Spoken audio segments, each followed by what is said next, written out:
এটা এভাবে তো বলা যাবে না, আমাদের সবগুলো ইভেন্টই স্ট্রং আলহামদুলিল্লাহ, আমরা সবগুলো নিজেদের বেস্টটা দেওয়ার চেষ্টা করবো, এটাই অবশ্যই সবার লক্ষ্য পদকে থাকবে। এখন আলহামদুলিল্লাহ অনেকটা বেটার, ইনশাল্লাহ ভালো কিছু হবে। না, আমরা টিম হিসেবে স্ট্রং, তাদেরকে অবশ্যই আমরা মিস করবো, তারা বড় ভাই এবং একসময় ভালো প্লেয়ার, বা আমরা তাদের সাথে খেলে অনেকটা শিখছি, বা একসময় স্টার্টিংটা তাদের হাত ধরে। সো আমি মনে করি যে আমরা মোটামুটি রিকাপ টিমটা স্ট্রং।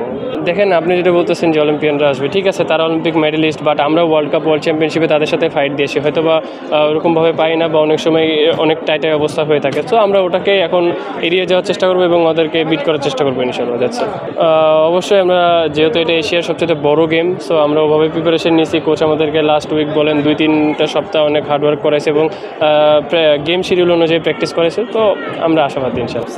একটা প্লেয়ারের তো অবশ্যই আপ অ্যান্ড ডাউন থাকবে, এটা স্বাভাবিক একটা প্লেয়ারের জন্য। সো আমি এটা নেগেটিভলি নিই না, আমি অবশ্যই নিজেকে ছাড়াই যাওয়ার চেষ্টা করি, এবং লাস্ট টাইম আমার পরীক্ষাও ছিল, সেক্ষেত্রে একটু ছিলাম, বাট আলহামদুলিল্লাহ এখন মোটামুটি fit. Gold's Gym across 30+ countries. With over 700+ locations worldwide, train anywhere, belong everywhere. আমি কর্পোরাল রামকৃষ্ণ, বাংলাদেশ বিমান বাহিনী, এটা আমাদের বিমান বাহিনীর টিম। এর আগের বছরের মতনই অনেক কম্পিটিটিভ খেলা হয়েছে আমাদের।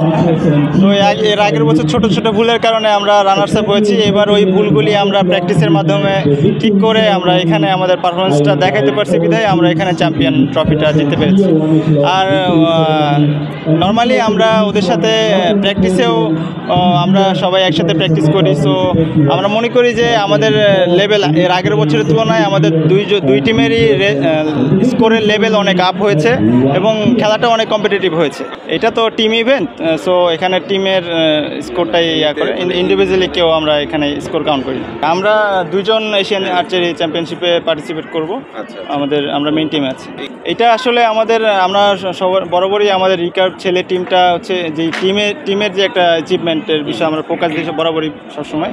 তো আমরা মনে করি যে আমাদের এই লিগটা আমাদের এই এশিয়ান চ্যাম্পিয়নশিপের আগে একটা অনেক ভালো একটা প্রস্তুতিমূলক খেলা হিসেবে আমরা ধরেছি। এটা আমাদের জন্য একটা টেম্পারমেন্ট কন্ট্রোল, আমাদের পারফরমেন্সটাকে একটু যাচাই করে নেওয়ার জন্য অনেক ভালো একটা টুর্নামেন্ট আমরা মনে করি। এখানে আমরা তো সারা বছরই ক্যাম্প করি, এই সারা বছরের মধ্যে আমরা যেগুলি শিডিউল অনুযায়ী যেসব খেলা আসে ওইগুলি আমরা পার্টিসিপেট করি। এটা আমাদের দেশের মাটিতে আমাদের ইন্টারন্যাশনাল বড় একটা ইভেন্ট, অবভিয়াসলি এটা আমাদের অনেক বড় একটা ফোকাস ছিল প্রথম থেকেই। তো এটার জন্যে এর আগে আমরা অনেক প্রিপারেশন ম্যাচ খেলেছি বাইরের দেশে। সো এটা আমাদের অবভিয়াসলি আমাদের এটা একটা হট গেম। এখানে বিষয় হচ্ছে ইন্ডিভিজুয়াল সবাই খেলবে, আর বেস্ট 3 যে আর্চার স্কোরিংয়ের মাধ্যমে আসবে ওরা হচ্ছে টিমে কোয়ালিফাই করবে। নিজেদের মধ্যে একটা কম্পিটিটিভ একটা বিষয় আছে, কম্পিটিশনের বিষয়। লাস্ট গেমে আমরা এখানে টিমে ব্রোঞ্জ পেয়েছিলাম, তো আমরা এবার চাবো যে আমরা ফাইনালটাকে ইনশিওর করার জন্য, হ্যাঁ এটা আমাদের মেন টার্গেট। ফাইনালে যদি উঠে যায়, এটা মেইন কন্টেন্ডার। এখানে তো অনেক অলিম্পিয়ান কান্ট্রি, অলিম্পিয়ান আর্চার আসতেছে এবং অলিম্পিকে গোল্ড মেডেলিস্ট প্লেয়াররাও আসতেছে। তো এটা আমাদের জন্য অনেক বড় একটা কম্পিটিশন। সো আমার কাছে এখানে কোরিয়া, ইন্ডিয়া, চায়না এরা অনেক ভালো টিম বলে মনে হয়। আমরা তাদের সাথে ফাইট করবো আমাদের কোয়ালিটি অনুযায়ী। আসলে কোনো গ্যাপই ফিল আপ করার মতো না, তবে বর্তমানে যারা শুটিং করতেছে, প্র্যাকটিস করতেছে আলহামদুলিল্লাহ সেম লেভেলেরই। শুধু কনফিডেন্সলি যদি তারা ওইটা মাঠে রিপ্রেজেন্ট করতে পারে তাহলে গেইন করা সম্ভব। যদি তারা কনফিডেন্সের সাথে যদি প্র্যাকটিস করলে যেটা করে গেম খেলে এক্সপিরিয়েন্স তো বেটার করে না, ওদের তো আসলে একটা ভাস্ট এক্সপিরিয়েন্স হয়ে গেছে। হ্যাঁ, কারো কম এক্সপিরিয়েন্স আছে, কারো অনেক আছে। দেখা গেলো যারা একটু নতুন তাদের ক্ষেত্রে হয়তো একটু ডিফিকাল্ট হইতে পারে, আবার অনেক সময় দেখা যায় নতুনরা সিনিয়রদের থেকে ভালো করে। পাইপলাইনটা আর কি এখন মূলত বিকেএসপি আছে, আর আমাদের আগে ছিল আপনার তৃণমূলের একটা এখন আপাতত অফ আছে। ইনশাআল্লাহ আগামী বছর আবার হবে,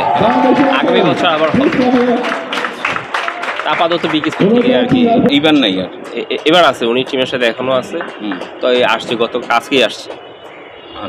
নুরুল ভাইরা কি আপনাদেরও তো কোচ ছিল? না, নুরুল আলম ভাই আমরা একসাথে খেলছি। আচ্ছা, আপনি কোচ, কিন্তু নুরুল আলম ভাই যে লাস্ট ট্যুরে যে গেল ওখানে আপনি গেলেন না, নুরুল আলম ভাই গেল সিনিয়র, সে তো টিমের সাথে ছিল না। টিমের সাথে লাস্ট এক মাস ছিল, আপনি তো ছিলেন সব সময়। এটা হইতে পারে, আসতে পারে।